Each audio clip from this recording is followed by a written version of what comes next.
Apa khabar semua? Salam sejahtera. Selamat datang sekali lagi. Ini adalah Liga Super 2025-2026, hari perlawanan ke-22. Negeri Sembilan di kedudukan ke-6 melayani kunjungan Brunei di PMM di kedudukan ke-8.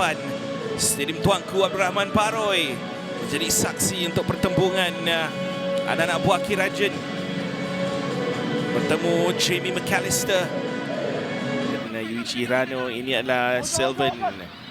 Antar ke tengah Takumi, dibiarkan untuk Wailin. Terkena palang. Percubaan terbaik dalam perlawanan setakat ini dari Negeri Sembilan.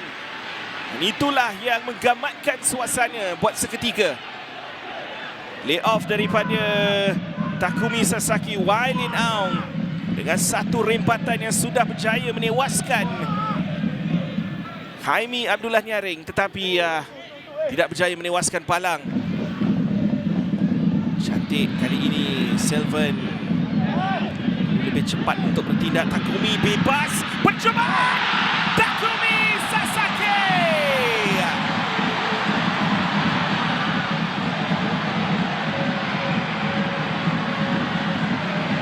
Baru kita katakan bagaimana mereka harus gunakan keupayaan kreativiti Takumi. Kali ini dia mengatakan, tak apa, biar saya sendiri lakukannya. 30 minit mereka terpaksa menunggu. Tapi penyokong-penyokong skuad Jang sudah pun dihadiahkan dengan gol yang cukup istimewa. Dan ia bermaksud mungkin ada kes tarikan Joseph Esso di situ dengan Amani Aguinaldo yang saya jangkakan yang sedang diberikan perhatian. Dan itu dia keputusan yang saya kira bijak daripada Khairul Syami kali ini. Jaringan susulan masuk ke dalam. Satu outside foot kick daripada Miguel Oliveira, saya kira pemain daripada Portugal. Dan percubaan jarak jauh yang kita dapat lihat agak baik dari Ibrahim Salih, hampir memberdayakan Azri Ghani. Lihat percubaan ini agak baik sebenarnya, tidak jauh. Dan sedikit saja melewati palang Takumi Sasaki. Delivery agak baiknya, bos tandukan diselamatkan daripada Hakimi ataupun daripada Haimi Abdullah. Masih lagi ada peluang. Lihat delivery ini, tandukan KO Shiro sekali lagi. Ini sudah pun kali kedua dia daripada situasi bola mati berjaya untuk melakukan tandukan yang agak mengelirukan. Lambungan yang agak baik, tandukan Jordan Murray. Jaringan penyamaan untuk meletakkan Brunei di PMM. Tak sampai 2 minit dalam permulaan separuh masa yang kedua, Azri Ghani sudah pun mengeluarkan bola daripada gawangnya sendiri. Satu lambungan yang dilihat agak rutin, sepatutnya dapat ditangani oleh barisan pertahanan Negeri Sembilan, tetapi Jordan Murray, lihat sekali lagi kedudukan beliau. Apa keputusannya sebenarnya? Bukan jaringan ini dibatalkan.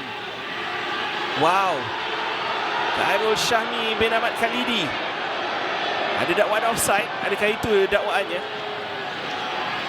Recover semula. PMM mempunyai semangat baru pada ketika ini. Miguel Oliveira, delivery awal ke dalam box. Tandukan! Jaringan penyamaan. Kali ini tidak ada keraguan saya kira, tetapi ada satu injury yang berlaku dalam pada Christian Irobiso melakukan tandukan itu, di mana Azri Ghani tertewas sekali lagi. Onside atau tidak, itu satu lagi persoalan ataupun pelanggaran itu sebenarnya antara dia dan Azri Ghani selepas dia melakukan tandukan.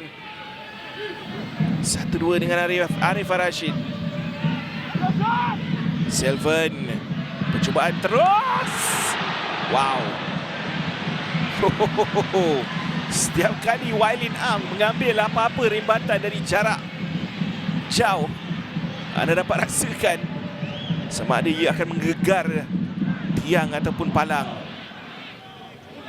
Pasukan yang lebih bahaya ketika ini. Jordan Murray hantaran awal ke tengah. Situasi Setiap kali Wailin Ang mengambil apa-apa rembatan dari jarak jauh. Anda dapat rasakan sama ada ia akan menggegar tiang ataupun palang. Pasukan yang lebih bahaya ketika ini. Jordan Murray hantaran awal ke tengah. Situasi 1 lawan 1. Dan jaringan kedua. Brunei di PMM. Hakimi Yazid. Mereka mendominasi pasukan tuan rumah pada ketika ini untuk 15 minit. Separuh masa yang kedua. Jaringan yang dibatalkan pada mulanya Jordan Murray. Dia tidak berputus asa. Dan lihat kali ini lorongan beliau untuk Hakimi Yazid. Sifat tidak mementingkan diri dan memikirkan tentang pasukan. Itulah. Dan bagaimana ketenangan Hakimi Yazid untuk melakukan placing saja. Baik gerakan daripada Negeri Sembilan. Java Villa Arvin. Cahaya melepaskan diri dalam kawasan penalti. Kali ini Miguel Oliveira. Tidak ada penalti kata Khairul Syahmi bin Ahmad Khalidi. Tetapi saya kira VAR sudah meriksa. Dan apapun Syafiq Ahmad 1 lawan 1. Satu sliding tackle yang cukup baik daripada K. Oshiro untuk menyelamatkan Negeri Sembilan. Dan saya kira ada permintaan untuk pertukaran di situ daripada Syafiq. Sedikit lama memegang bola sebelum mahu melakukan percubaan di situ. Masuk ke dalam Yuichi, peluang, lambungan, tandukan. Dan adakah itu jaringan Joseph Esso menggambarkan suasana di Stadium Tuanku Abdul Rahman Paroy. Kita lihat di sini. Pada ketika delivery itu dilakukan, dia dalam kedudukan onside. Ya. Itu adalah jangkaan saya. Off. Dan jaringan Joseph Esso disahkan. Itu adalah jaringan ke-7-nya dalam saingan Liga Super. Minit setengah yang tinggal. Bagaimana? Tandukan! No! Hampir saja gol penyamaan. Jika tidak kerana Haimi Abdullah. Berapa kali sudah kita lihat dalam perlawanan ini. Anda lihat tandukan itu. Hakimi sebentar tadi terus hadiahkan kepada lawan. Sri Ghani ada di situ. Dan whistle dibunyikan oleh pengadil perlawanan untuk menghentikan 90 minit yang cukup bertenaga dipamerkan oleh kedua pasukan. Dan akhirnya satu mata dikongsi pada bulan November yang lalu. Keputusan 2-2 di Bandar Seri Begawan. Skripnya berulang lagi di Paroy. Negeri Sembilan 2 di PMM FC 2. Sekian saja.